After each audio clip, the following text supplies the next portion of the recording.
नमस्कार दोस्तों, मैं डॉक्टर स्वप्निल सागर जैन निरामय होम्योपैथी के अपने इस YouTube चैनल पर आप सभी का बहुत बहुत स्वागत करता हूं। दोस्तों, हमारे परिवार में कुछ लोग ऐसे होते हैं जिनको कुछ खास तरह के लक्षण उनके जीवन में देखने में आने लगते हैं। वो ये लक्षण होते हैं कि उनके कानों में खास प्रकार की कुछ आवाज़ आने लगती है, जिसे टिनिटस कहा जाता है। इसके साथ में उन्हें चक्कर आने की शिकायत होने लगती है, कंटिन्यूअस उनको चक्कर आते हैं, वर्टिगो जिसे कहा जाता है। लाइट हेडनेस इनको होने लगती है, यानी कि सिर में बड़ा अजीब सा हल्कापन रहने लगता है और डिजीनेस रहने लगती है। बड़ी अजीब सी उनके अंदर एक बेचैनी होने लगती है, एक घबराहट होने लगती है। ये सारे सिम्टम्स जो हैं दोस्तों, वो मेनियर्स डिसीज के होते हैं। ये हमारे कान के अंदरूनी हिस्से में, यानी कि जिसे इनर ईयर कहा जाता है, उस हिस्से में होने वाली एक समस्या है, जिसमें कि पेशेंट के लैब्राइंथ में कोई प्रॉब्लम हो जाती है। ऐसा कहा जाता है कि एंडोलिम्फ का जो सीक्रीशन है वो इम्बैलेंस हो जाता है। इसके पीछे और भी बहुत सारी हाइपोथेसिस दी गई हैं, लेकिन आज इस वीडियो में मैं आपको बताऊंगा कि हम मेनियर्स डिसीज को कैसे पूरी तरह से होम्योपैथिक मेडिसिन से ठीक कर सकते हैं।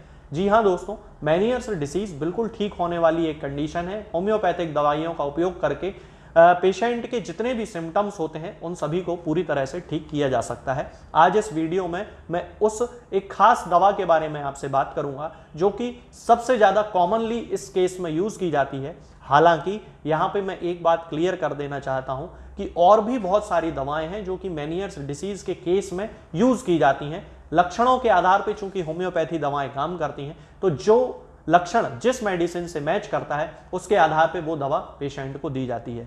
जिस मेडिसिन के बारे में मैं बात करूंगा, 80% केसेस में वो दवा एक जनरल मेडिसिन के रूप में मेनियर्स डिसीज में यूज की ही जाती है और सारे सिम्टम्स को वो दवा ठीक कर देती है।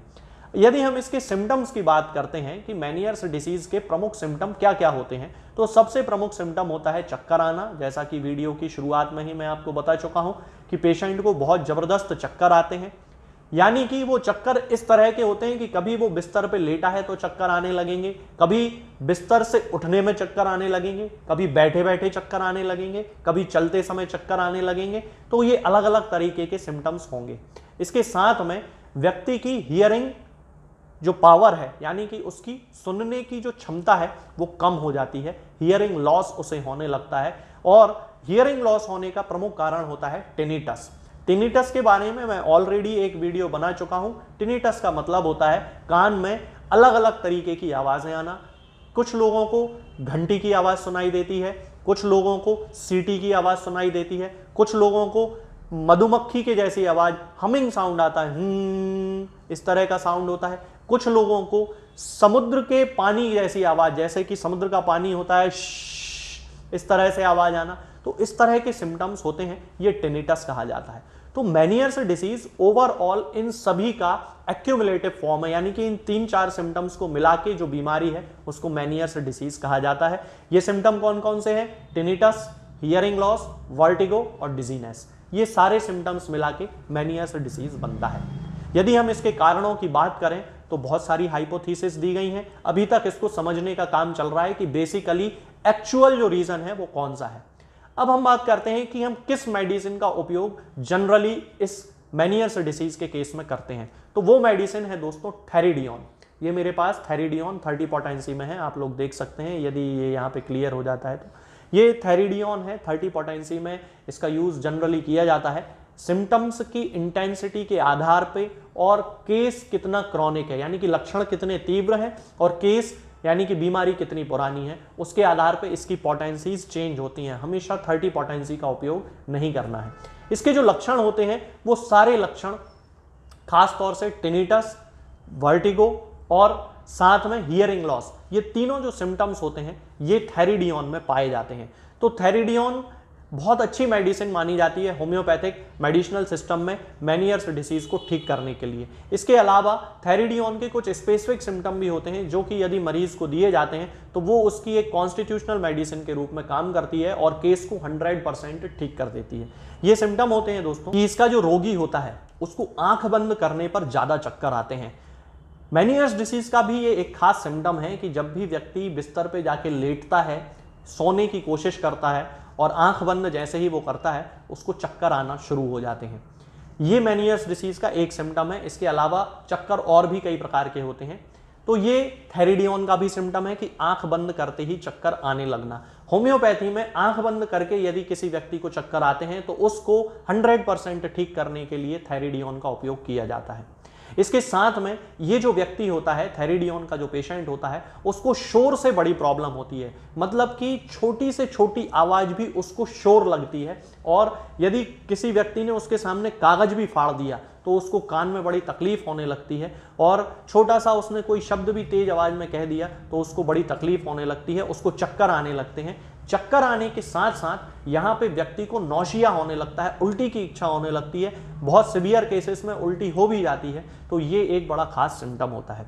यदि हम इसके पेट के सिम्टम की बात करते हैं तो इसको लिवर के रीजन में, यानी कि लिवर के हिस्से में, यानी कि यहाँ पे जहां हमारा लिवर होता है वहां जलन की शिकायत होती है। स्प्लीन जहां पे होती है, यानी कि लेफ्ट हैंड साइड पे, यहाँ पे स्टिंगिंग पेन होता है, यानी कि उसको ऐसा लगता है कि जैसे उसको सुई जैसा कुछ चुभ रहा है। तो ये इसके स्टमक के सिम्टम होते हैं। बाकी के 2 सिम्टम मैं आपको पहले भी बता चुका हूं कि चक्कर आने के साथ ही उसको नौशिया और वॉमिटिंग होने लगता है। यदि हम इसके रीढ़ की हड्डी की बात करते हैं तो ये एक बड़ा स्पेसिफिक सिम्टम है जो कि पिक्रिक एसिड में भी पाया जाता है और थेरिडियन में भी पाया जाता है, और ये सिम्टम है रीढ़ की हड्डी में जलन पड़ना। ये बहुत खास सिम्टम है दोस्तों। जिन लोगों को रीढ़ की हड्डी में जलन होने की शिकायत होती है उनको थेरिडियन और पिक्रिक एसिड 2 में से ही कोई एक मेडिसिन ठीक कर देती है। इसके अलावा वर्टिब्रा के आपस के आसपास के जो हिस्से होते हैं वहां पे इनको भी स्टिंगिंग पेन होता है, यानी कि वही चुभने जैसा दर्द जो कि स्प्लीन के एरिया में होता है वैसा ही रीढ़ की हड्डी में भी होता है। तो ये जो सारे सिम्टम्स होते हैं दोस्तों, ये थेरिडियन के खास सिम्टम होते हैं। मेनियर्स डिजीज की लगभग एक स्पेसिफिक दवा है। लगभग 80% केसेस को ये अकेली मेडिसिन ही ठीक कर देती है। मैंने अपनी क्लिनिकल प्रैक्टिस में इसको बहुत मिरेक्युलसली, यानी कि चमत्कारिक रूप से इसको रिजल्ट देते हुए देखा है कि जिन लोगों की हियरिंग कैपेसिटी, यानी कि सुनने की क्षमता केवल 20-30% रह गई थी, उनकी हियरिंग कैपेसिटी को 2 महीने में ही 80% तक डेवलप मैंने केवल थेरिडियन के उपयोग से होते हुए देखा है। तो सुनने की क्षमता में भी ये, यदि किसी को मेनियर्स डिसीज के कारण सुनने की क्षमता में कमी आई है तो उसको बहुत अच्छे से ये मेडिसिन ठीक कर लेती है। यदि हम इसके डोज की बात करते हैं तो थेरिडियन को 30 पोटेंसी से हमेशा शुरू करना चाहिए, और इसकी 2 बूंद सुबह 2 बूंद शाम को पेशेंट को कंटिन्यू 15 दिन देना चाहिए। ये एक जनरल मेडिसिन के रूप में यदि आप यूज करते हैं तो केवल इसका डोज है। आगे के डोज के लिए मैं आपको सजेस्ट करूंगा कि किसी होम्योपैथिक फिजिशियन से संपर्क करें, उसको अपनी पूरी हिस्ट्री बताएं, फिर उसके आधार पर डोज का सिलेक्शन यदि किया जाए तो आपका जो केस है वो पूरी तरह से ठीक हो सकता है। हो सकता है कि आपको 200 पोटेंसी की ज़रूरत पड़े, हो सकता है 1M 10M इस तरह की पोटेंसीज की ज़रूरत पड़े। तो आप जनरल मेडिसिन के रूप में अभी किसी व्यक्ति को आप 30 पोटेंसी से ही शुरू करें। अंतर आने लगेंगे चक्कर में और सुनने की क्षमता में और टिनिटस में, यानी कि कान में घंटी या सीटी बजने जैसी जो आवाज़ है उन सब में अंतर आने लगेगा। और जैसे ही अंतर आने लगे आप तुरंत किसी होम्योपैथिक फिजिशियन से संपर्क करके आगे की जो केस है उसको डिस्कस करें, और इस बीमारी से आप पूरी तरह से ठीक हो सकते हैं। आज के इस वीडियो में दोस्तों फिलहाल इतना ही। आगे के वीडियोस में मैं आपसे बात करूंगा कुछ नई बीमारियों के बारे में और उनकी होम्योपैथिक दवाओं के बारे में। तब तक के लिए जय हिंद, जय भारत। दोस्तों, होम्योपैथिक दवाओं को खाने का सबसे अच्छा तरीका होता है कि हम हमेशा खाली पेट इन दवाओं को खाएं। जिन दवाओं को दिन में केवल एक बार खाना है उन्हें सुबह खाली पेट खा लेना चाहिए। मुंह में अच्छे से कुल्ला करके, गार्गल्स करके मुंह को साफ कर लेना चाहिए, और उसके बाद हमें होम्योपैथिक दवाई खा लेना चाहिए।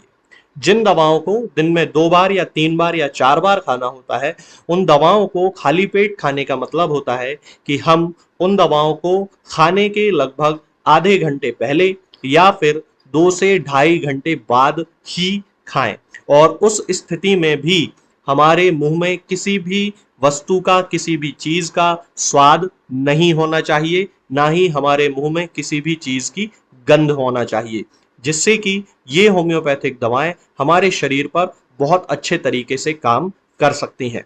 तो हमें हमेशा ये ध्यान रखना है कि जब भी हम होम्योपैथिक दवा खाएं हमेशा खाली पेट खाएं और हमारे मुंह में किसी भी चीज का स्वाद या किसी भी चीज की स्मेल ना हो। अब बहुत सारे लोग ये सोचते हैं कि हम कच्चा प्याज खा सकते हैं या अदरक खा सकते हैं या हींग खा सकते हैं या इलायची खा सकते हैं या नहीं।